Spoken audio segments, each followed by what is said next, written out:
تو عبداللہ بن مبارک فرماتے ہیں فرض کر لیا، نفل کرنے جا رہا تھا، 300 دینار پاس تھے، میں پہنچ گیا کوفے تک، وہاں سے جا کر کے کچھ سامان خریدنا تھا، احرام خریدنا تھا، ضرورت کی چیزیں، دوست بھی ساتھ تھے، کہتے ہیں یار میرے جلدی تھک گئے،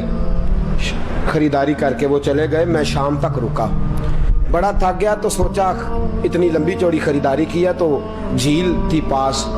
میں نے کہا وہاں جا کے ذرا ٹھنڈی ہوا لیتا ہوں، کہتے میں اس طرف گیا، رات کا اندھیرا تھا، مری ہوئی بھینس پڑی تھی، یہ کچھ 700-800 سال پہلے کی بات عرض کر رہا ہوں، کہتے ہیں مری ہوئی بھینس پڑی تھی، ایک عورت کالے برقعے میں نقاب پوش آئی اور اس بی بی نے مری ہوئی بھینس کا خنجر سے گوشت کاٹا، تھیلے میں ڈالا اور دوڑی، کہتے ہیں میرے ذہن کے اندر خیال آیا کہ بی بی کوئی ہوٹل چلاتی ہے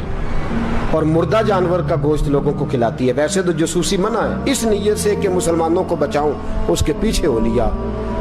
کہتے ہیں وہ گلیاں گزرتی گزرتی کوفے کی تنگ گلی میں گئی، ایک بڑا سا دروازہ لکڑی کا، بڑا پھاٹک جو پرانے شہروں میں ہوتے ہیں، کہتے ہیں اس بڑے پھاٹک پر اس نے زور زور سے دستک دی، دونوں ہاتھوں سے دروازہ کھلا،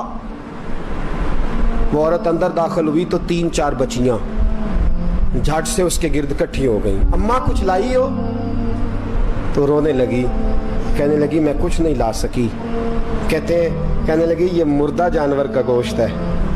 اور حضور نے فرمایا جب مرنے لگو تو مردار کھا کے بھی جان بچا لو، اب میں دیکھتی ہوں تم سے کھڑا نہیں ہوا جاتا، نہ کھاؤ گی تو گر پڑو گی، یہ مردہ ہی ہے پکا لو، کہتے ہیں اگلے لفظ اس عورت نے کہے تو میں باہر کھڑا چیخنے لگا، وہ کہنے لگی ہم سید زادیاں ہیں، صدقہ زکوٰۃ کھا نہیں سکتی، اور سب روگاں دا روگ محمد، جس دا نام غریبی، کنڈ ولا کے لنگ جاندے سب دوست یار قریبی، سید ہیں، صدقہ زکوٰۃ یہ مردار کھا کے گزارا کرو، کہتے ہیں پھر اس عورت نے 4 بیٹیوں کو سینے سے لگایا،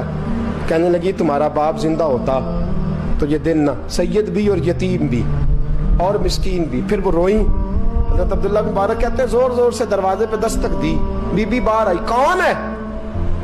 تو میں نے کہا میں عبداللہ بن مبارک ہوں، محدث ہوں، زمانہ مجھے جانتا ہے، میرے شاگردوں کی لسٹ بڑی لمبی ہے، کہنے لگی اچھا تو؟ کہنے لگا یہ 300 دینار ہے، تو مہربانی کرے تو رکھ لے، چلے اپنا کام کریں ہم جانے ہمارا، کہتے میں نے زمین پہ گھٹنے ٹیک کے نا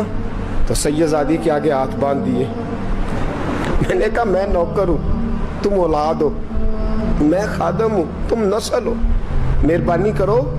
مہربانی میرے اوپر مہربانی، پیسے رکھ لو، کہتے ہیں میں نے وہ پیسے دیے، میں واپس لوٹا، یار کہنے لگے چل، میں نے کہا نہیں میں نے نہیں آج کرنا،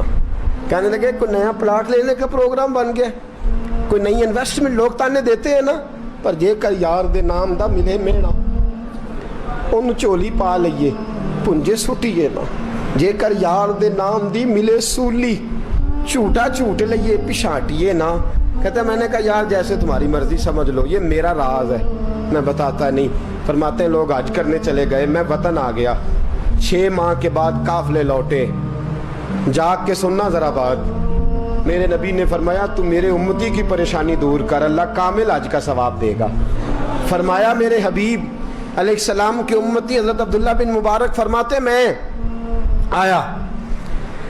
حج کر کے، حاجی آئے تو میں بڑی حسرت کے ساتھ، میں گھر میں روتا تھا، سوچتا تھا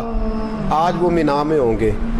آج وہ مزدلفہ عرفات میں ہوں گے، آج وہ لوگ جمرات کی رمی کر رہے ہوں گے، میں تڑپ کے سوچتا تھا آج در رسول کی حاضری دے رہے ہوں گے، کہتے میں روتا تھا، جب حاجی لوٹے 6 ماہ کے بعد تو حاضری دینے گیا، ملنے گیا،